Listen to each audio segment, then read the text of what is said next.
तो एक तरफ है जबरदस्त मुनाफा और दूसरी तरफ एक बड़ी तकनीकी गड़बड़ी। आज हम मल्टी कमोडिटी एक्सचेंज यानी MCX की कहानी के इन दो बिल्कुल अलग पहलुओं को समझने वाले हैं। तो सवाल यही उठता है कि MCX के जो शानदार नतीजे हैं, क्या वो पूरी कहानी बताते हैं, या फिर जो हाल में टेक्निकल प्रॉब्लम्स आईं वो किसी आने वाली बड़ी मुश्किल का इशारा हैं। इस पूरी पड़ताल में कुछ अच्छी बातें हैं जिन्हें हम कहेंगे ग्रीन फ्लैग्स, और कुछ चिंता वाली बातें भी हैं, मतलब कि रेड फ्लैग्स। चलिए एक एक करके इन्हें देखते हैं। तो चलिए शुरुआत करते हैं अच्छी खबर से। MCX के जो हाल के तिमाही नतीजे आए हैं वो बताते हैं कि कंपनी बहुत तेजी से आगे बढ़ रही है। ये वो आंकड़े हैं जो निवेशकों को काफी पसंद आ रहे हैं। कहानी की शुरुआत होती है इस नंबर से। कंपनी का जो टोटल रेवेन्यू है वो साल दर साल 29% बढ़कर 401 करोड़ रुपए हो गया है। ये ग्रोथ का एक बहुत ही मजबूत संकेत है। और ये ग्रोथ सिर्फ कमाई तक ही सीमित नहीं है। EBITDA, जो कि कंपनी के ऑपरेशनल प्रॉफिट को दिखाता है, वो भी 32% बढ़कर 270 करोड़ रुपए पर पहुंच गया। मतलब आसान भाषा में कहें तो कंपनी अपने मेन बिजनेस से पहले से कहीं ज्यादा कमा रही है। और आखिर में सारे टैक्स चुकाने के बाद जो नेट प्रॉफिट बचता है उसमें भी 29% का बड़ा उछाल आया और वो 197 करोड़ रुपए हो गया। तो कुल मिलाकर आर्थिक तौर पर कंपनी की सेहत बहुत अच्छी दिख रही है। ये एक बड़ा ग्रीन फ्लैग है। अच्छा, तो ये पैसा आ कहाँ से रहा है? वजह है ये चार्ट दिखाता है कि एक्सचेंज पर जो रोजाना ट्रेडिंग होती है वो पिछले साल के 2.02 लाख करोड़ रुपए से बढ़कर सीधे 4.11 लाख करोड़ रुपए हो गई है, यानी दोगुने से भी ज्यादा। मतलब साफ है, एक्सचेंज पर जबरदस्त हलचल मची हुई है।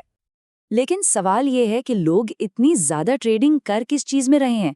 कौन सी कमोडिटीज हैं जो MCX की ग्रोथ को इतनी रफ्तार दे रही हैं? आइए इस ग्रोथ के इंजन को थोड़ा और करीब से देखते हैं। ये डोनट चार्ट पूरी कहानी को बिल्कुल साफ कर देता है। MCX की कमाई का सबसे बड़ा हिस्सा यानी 76% से भी ज्यादा बुलियन मतलब सोने चांदी की ट्रेडिंग से आ रहा है। इसके बाद एनर्जी और बेस मेटल्स का नंबर आता है। तो ये कीमती धातुएं ही एक्सचेंज की असली ताकत हैं। पर MCX सिर्फ अपनी पुरानी ताकत पर ही निर्भर नहीं है। वो लगातार नए प्रोडक्ट्स लॉन्च करके बाजार में अपनी पकड़ मजबूत कर रहा है। जैसे कि चांदी में नए ऑप्शंस, इलायची और निकल में फ्यूचर्स, और MCX बुलडेक्स जैसा एक नया इंडेक्स। ये सब नए प्रोडक्ट्स और ज्यादा ट्रेडर्स को अपनी तरफ खींचते हैं। अब तक तो सब कुछ बढ़िया लग रहा है, जबरदस्त प्रॉफिट, शानदार ग्रोथ। लेकिन हर कहानी में एक लेकिन तो होता ही है, और यहीं से शुरू होते हैं रेड फ्लैग्स। एक ऐसी तकनीकी गड़बड़ी जिसने सबको चौंका दिया। हुआ ये कि 28 अक्टूबर 2025 को MCX का ट्रेडिंग सिस्टम अचानक बंद हो गया। कई घंटों के लिए बाजार में कोई काम नहीं हो पाया। आखिरकार बैकअप सिस्टम से ट्रेडिंग शुरू तो की गई, लेकिन तब तक निवेशकों में एक बेचैनी सी फैल चुकी थी। तो असल में हुआ क्या था?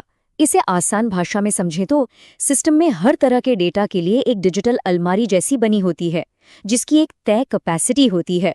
उस दिन क्लाइंट कोड्स का डेटा इतना ज्यादा हो गया कि वो अपनी अलमारी से बाहर आ गया और बस सिस्टम क्रैश हो गया। अब इस घटना पर MCX की MD और CEO प्रवीणा राय का कहना था कि ये बस एक बार हुई घटना है। उनके मुताबिक उनके ट्रेडिंग सिस्टम में पहले कभी ऐसी कोई दिक्कत नहीं आई है, इसलिए इसे लेकर ज्यादा चिंता करने की जरूरत नहीं है। लेकिन क्या ये सच में सिर्फ एक अकेली घटना थी? जब इस मामले को थोड़ा और देखा गया तो पता चला कि कहानी में एक और मोड़ है, और यहीं पर सबसे बड़ा रेड फ्लैग सामने आता है। असल चिंता की बात यह है कि पिछले 4 महीनों में ये दूसरी बड़ी तकनीकी गड़बड़ी थी। पहली दिक्कत क्लियरिंग सिस्टम में आई थी और अब ये ट्रेडिंग प्लेटफॉर्म पर। भले ही सिस्टम अलग अलग थे, लेकिन इतनी जल्दी जल्दी 2 बार रुकावट आना एक पैटर्न की तरफ इशारा करता है, और इसी वजह से मार्केट रेगुलेटर सेबी की नज़र भी इस पर पड़ गई है। तो इन चुनौतियों और शानदार नतीजों के बीच MCX का भविष्य कैसा दिखता है? कंपनी इन रेड फ्लैग से निपटने और अपनी ग्रोथ को बनाए रखने के लिए आखिर क्या योजना बना रही है? देखिए, कंपनी का आगे का प्लान 3 मुख्य बातों पर टिका है। पहला, टेक्नोलॉजी को लगातार अपग्रेड करना ताकि ऐसी गड़बड़ियां दोबारा ना हो। दूसरा, नए कमोडिटी प्रोडक्ट्स को बाजार में लाना जिनकी एक लंबी लिस्ट तैयार है। और तीसरा, म्यूचुअल फंड जैसे बड़े और संस्थागत निवेशकों को एक्सचेंज से जोड़ना ताकि बाजार में और स्थिरता आए। और कंपनी की सोच कितनी बड़ी है वो इस बयान से साफ होता है। एमसीएक्स के चीफ बिजनेस ऑफिसर ऋषि नथानी का कहना है कि दुनिया में कमोडिटी मार्केट 100 साल से भी ज्यादा पुराने हैं, जबकि भारत में तो अभी ये बस शुरू ही हुए हैं। इसका सीधा मतलब है कि भारत के पास आगे बढ़ने की बहुत बड़ी गुंजाइश है। तो कुल मिलाकर कहानी ये है, एमसीएक्स के सपने ग्लोबल मार्केट जितने बड़े हैं और नतीजे भी इसकी गवाही दे रहे हैं। लेकिन सबसे बड़ा सवाल ये है कि क्या उनकी टेक्नोलॉजी इन सपनों का बोझ उठा पाएगी और निवेशकों का भरोसा बनाए रख पाएगी? इसी सवाल का जवाब एमसीएक्स का भविष्य तय करेगा।